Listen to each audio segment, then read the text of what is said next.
The broadcast is now starting. All attendees are in listen-only mode.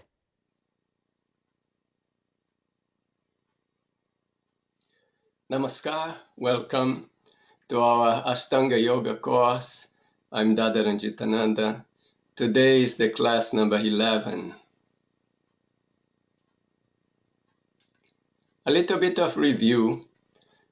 Ashtanga Yoga means 8 limbs or 8 parts, 8 steps. The first one we already introduced was the practice of yama. The practice of yama helps in our relationship with other people.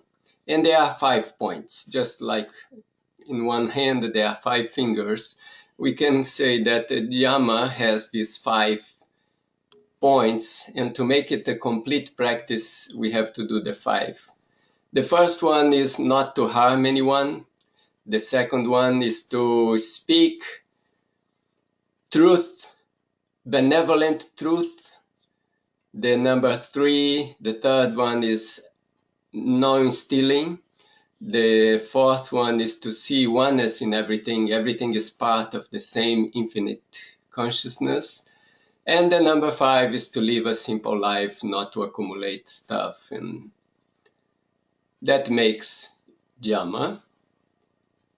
And the second limb, second part is niyama.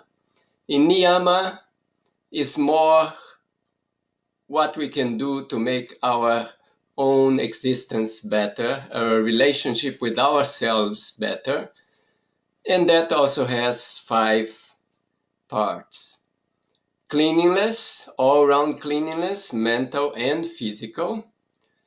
Contentment, number 2. Number 3, to undergo hardships in order to attain something higher. Sacrifice.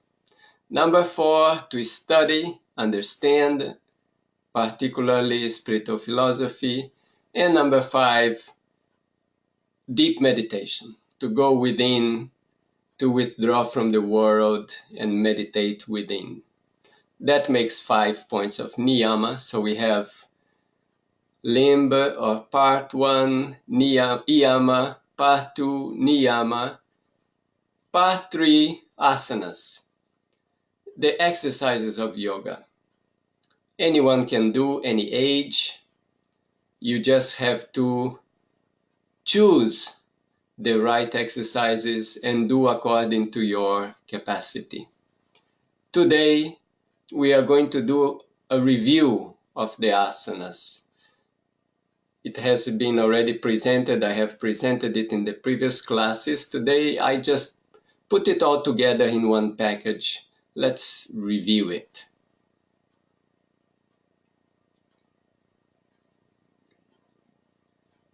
Asana practice. We are going to practice the asanas. We should do it on an empty stomach. Best times: before breakfast, before dinner. You can also choose another time during the day, as long as you wait, let's say 2 hours or so after eating, so your digestion already done. You can now practice asanas. Before practicing, refresh the body. It is different from just physical exercises, that you will do the exercises and then you take a shower. In asanas, you take the shower before, then you do the asanas.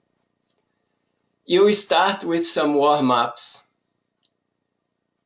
What is the goal of the warm-up? Is so that you get a feeling for your body, your movements, what you can do, what you cannot do, before you start the asanas.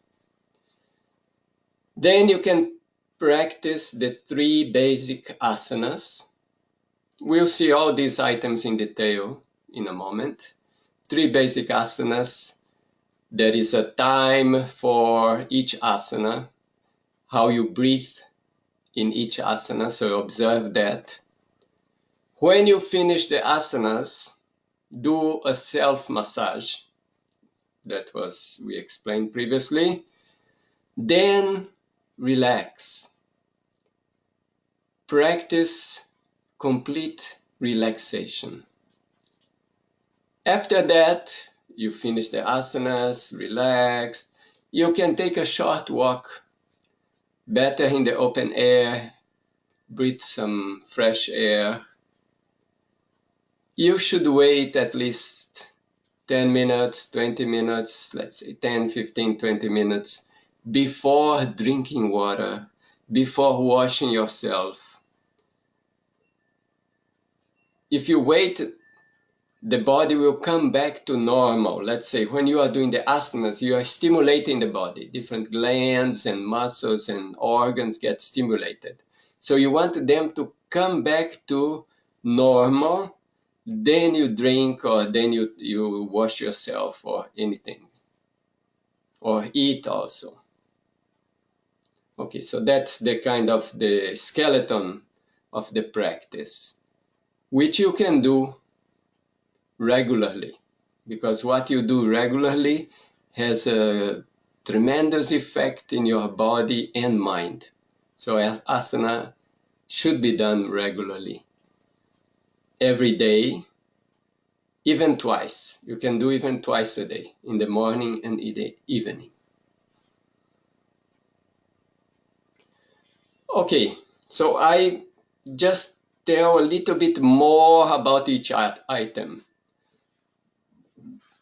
Let's say the warm-ups.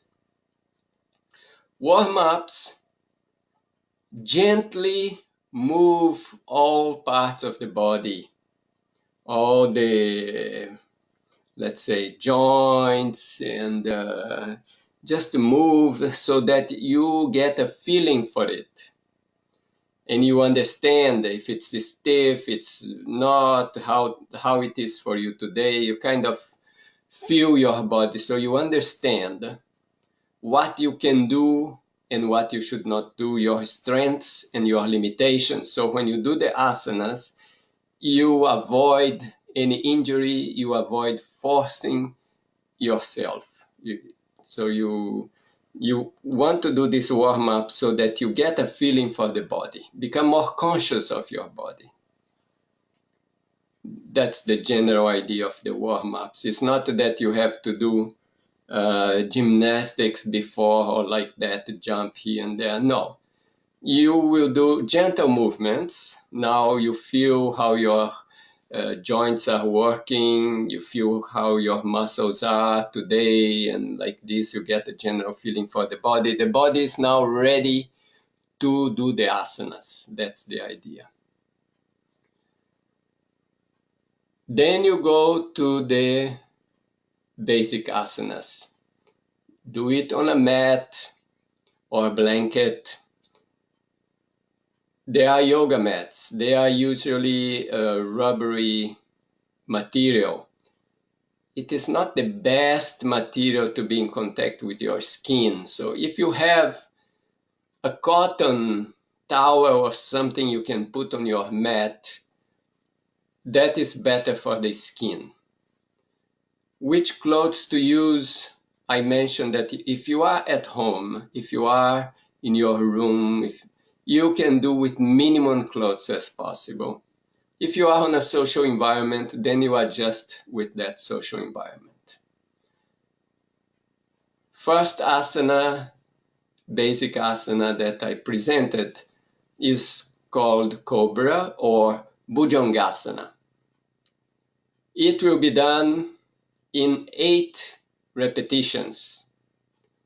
This asana, you will move your body towards the back. So it means that the lungs are being extended, so it's good to fill them with air. On the video, let's see how this asana is. It's a review. You raise your body. Mainly the muscles in the back are doing the job. The hands are just helping. It's not a push-up. Always breathe through the nose. When you pause, you hold the air in your lungs. Keep your feet together, your legs straight. So that is the cobra. So you do once, and then come back, relax. In between one repetition and the next one, you relax and you breathe in and out once. And then you go again to the second repetition. And like this, you will do 8 repetitions with a small pause, a short pause in between. So yeah, doing the asana, then the pause, breathe in and out, then the second time, then back, pause, breathe in and out, and then again, 8 repetitions. That will be the first basic asana. Then you go to the second one. Second one will be on your knees. If you have problem with the knees, you can adjust. You can use a cushion in between the thigh and the calf, in your legs, so that your knees are not so much under stress. Or you can just sit down and do the asana in a modified way. So just remember that when you are doing asanas, it's not a competition with anyone. You are doing for yourself, for your benefit. You don't want to put too much pressure on your body. If you are not flexible, what happens is that by, let's say, stressing, relaxing, stressing, relaxing, this flexibility starts coming. You don't have to try to stretch the maximum. It may break. So you are just gently stretches, then relaxes, then stretches, then relaxes. So in that way, the repetitions are helping. You are doing it softly, and in the long run, you will feel the change. You will feel the benefit. So how this second asana is called the long salutation. Dirga pranam. Pranam means a salutation. You're offering your salutation. It's also done 8 times. The pause is 8 seconds, but in this one, you bend forward. When you bend forward, you compress the lungs. Therefore, you want to empty them. So the other one, you stretch the lungs so you fill them up. This one, you compress so you empty them. Let's see how this asana is done. You raise your arms, breathing in. Then you go down, breathing out. Touch. And then you touch your forehead and nose also on the floor, stretching, holding the breath, no air. Now you breathe in again as you come up, all the way up, then you breathe out. And then you will repeat. That was 1. You will breathe in again, breathe out, and then you breathe in and start the second repetition. And 8 seconds is the pause that you are holding the breath out in this case. So that is the second asana. You are going to do it also 8 times. Okay, so did the first asana, do the second asana. Then you pass to the third one, yoga asana. Again, I'm repeating from previous class. You are bending forward, therefore you are breathing out. You will have a pause bending forward, so you hold the breath out. This asana, you are sitting in a cross-leg position, which could be a simple cross-leg position, could be half lotus, according to your flexibility. Let's see how it's done. You breathe out as you go down. Pause, no air in your lungs. Then you breathe in again as you come up, filling up the lungs. Okay, finish. You are holding the left wrist with the right hand. And you also pause in between. You don't just continuously do it. When you come to the initial position, you do one breath in and out, always like breathe suppose you came to that position after breathing in, then you will breathe out, then you breathe in, and when you breathe out again, then you go to the second repetition. Do it slowly, pause. You don't want to pack too much in a short time, so it's not like let's say physical exercise that you do lots of repetitions, very dynamic. And no, here you are kind of stimulating the body, and the pause is important, and the movement is important. Each part is important. Okay, you finish the three asanas, three basic asanas. It's a simple practice. You do the self-massage. As I mentioned in the last class, the self-massage is not something also strenuous that you want to press your body. No, you're basically touching the surface of your body, your skin, and just moving the hand. Always from the center to the periphery, from top to down. It's done after asanas, you sit down to do it, and you start from the head, face, go the whole body, end up on the feet. Good foot massage is very helpful. It is very important. It will stimulate all the organs, the internal organs in your body. And it's a very important to do this good finishing with the foot massage. Okay, so then you finish the self-massage, relax, lie down, few minutes. Don't rush to do this and that. Lie down. You did the self-massage from the head to the feet. You will do the relaxation from the feet to the head. So with your mind, you put your mind first in the feet and relax them. Then you move through the body, relaxing each part of the body. We did it last class, so I'm not going into the details, but you will cover the whole body. You cover the hands and arms and shoulders, and you cover the neck. And the last two are the muscles around your mouth, and the last one, the muscles around your eyes. When you have reached to the eyes and you're relaxing the eyes, it means you have relaxed the whole body. You have a sensation that that you don't feel the body, but it feels warm and relaxed. If you can cover the body with a blanket or just a bed sheet, it will be helpful. The position for the relaxation is called Shavasana. You are lying down on your back. When you lie down, you make sure that you can position the body well, that there is no extra tensions.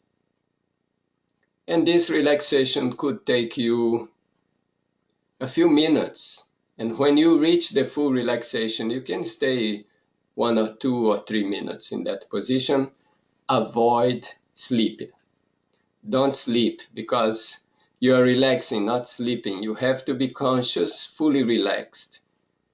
Do it shorter. If you have the tendency to sleep, you cut it before you sleep, because if you sleep, you don't get the same benefits. It's a completely different thing. One is doing relaxation, another one is sleeping. Two different things. So really avoid sleeping. It's better to cut short than sleep. All right. That's the full practice. It may take you, let's say, 15 minutes, or you can maybe do it slower and more conscious. Let's say a maximum of half an hour. It's an investment of time, but we do invest our time in so many other things. which do not give the same benefits. So it's worthy. It's a good investment. You will get benefits for your health, benefits for your mental clarity, mental, let's say, relaxation, mental overcome your stress. It's something that you need to make an effort to implement in your daily life. If you do once, it's good. If you do twice a day, it's better. As you can see, it's not a 1.5 hour practice like when you go to a yoga class. It's shorter, but you are doing every day. So that makes the difference. Okay, if you go to some yoga class during the week, once, twice, you can continue going, doing the asanas there, but at home, you keep on doing this one. If you start your day by doing it, it's great. If you end your day, let's say when you come home from work, from school, after doing so much stuff the whole day, if you do this, it's great.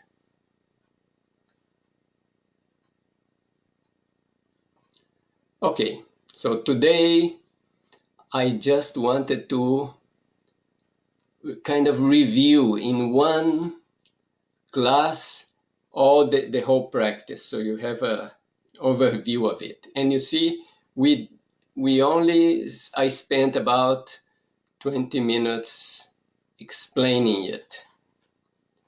Let's add a few minutes more, so half an hour maximum. You can do even less, and you can cover this daily asana practice.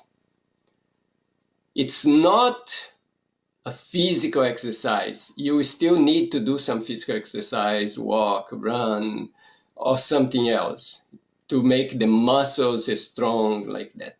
This one is like a maintenance. You are maintaining the internal organs, your immune system, your glandular system. It's kind of maintenance of all the internal organs. It's not really for the muscles or for the skeleton. It's more for your lymphatic system, circulatory system, digestive system. Is for that. So even if you do your asanas every day like this, you still need some physical activity. Let's say walking, running, swimming, jumping, exercising, push-ups, or whatever. Summary: do asanas daily, twice if possible. Combine with the meditation practice. Do meditation, then asana immediately. Combine the two. And you combine with the meals also, because you want to do them on an empty stomach. So do just before breakfast, do before dinner. So you keep in your mind, I will not take dinner if I don't do my practice. I will not take breakfast if I don't do my practice. And as I mentioned, the regular practice will change the way your body functions. The metabolism, the immune system, the flexibility, the lubrication of your joints. It will avoid many diseases. Maybe you are spending this half an hour every day, but you will save a lot of time with doctors and hospitals and things like that. So it's a preventive thing. Spend more time in prevention than in, let's say, repairing. Because once your body degenerated, it's very difficult to recover it. But if you prevent, then it can last for a long time. Every machine is like that. Our body is like a bio-psycho-spiritual machine. So you have to keep it working very well, very nicely. If you have a car, if you always change the oil, always keep everything proper, it will last for a long time. If you don't take care, it will deteriorate, and then when you take to the mechanic, he has to do a lot of change so many parts and spend a lot of money. And the problem with our body, up to today, we haven't learned how to change the parts. Some parts we can change, but it's not so that easy. And maybe in the future there'll be more development, but that's how it is at the moment. So prevention, just work on maintenance, prevention, so that your body will last a long time and your quality of life will be much better. If the body is working well, we'll have a good quality of life. If the body doesn't work well, our quality of life goes down like anything. Keep that in mind. And that's what I wanted to present today. Nothing new, just putting together what we already learned, just repeating it, and hoping, desiring, with the intention that you will be practicing.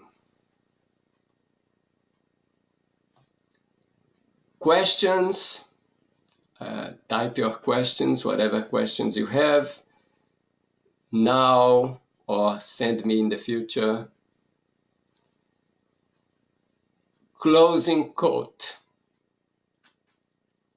Many of life's failures are people who did not realize how close they were to success when they gave up. Thomas Edison. I added this one again to inspire you to continue doing, even if you feel, oh, with my body I can't do asana, maybe I'm overweight, or maybe I have too much pain, I have this and that. Whatever state you are, begin, start, slowly. Reserve the time, try to do one asana, try to do another one, try to do the third one. That trying will start changing the body. And slowly there will be change. One day you'll be doing it. There is no unreversible situation. Can always be improvement by doing. If we do something, we can create change. And don't give up. If you feel, oh, I did for 1 week, it didn't help me. It's not instant. 1 year, 2 years, 3 years. In the long run, you will see. If you want to gain weight, for example, it will not make a difference. You eat 3 meals, or 1 week you eat, maybe you gain just a little bit, but in 1 year, you see you gain a lot. The same way, if you want to reduce, it will not reduce in 1 week. It will take a few months. Everything takes time, perseverance. Okay. Well, that's it for today. Thank you very much. Namaskar.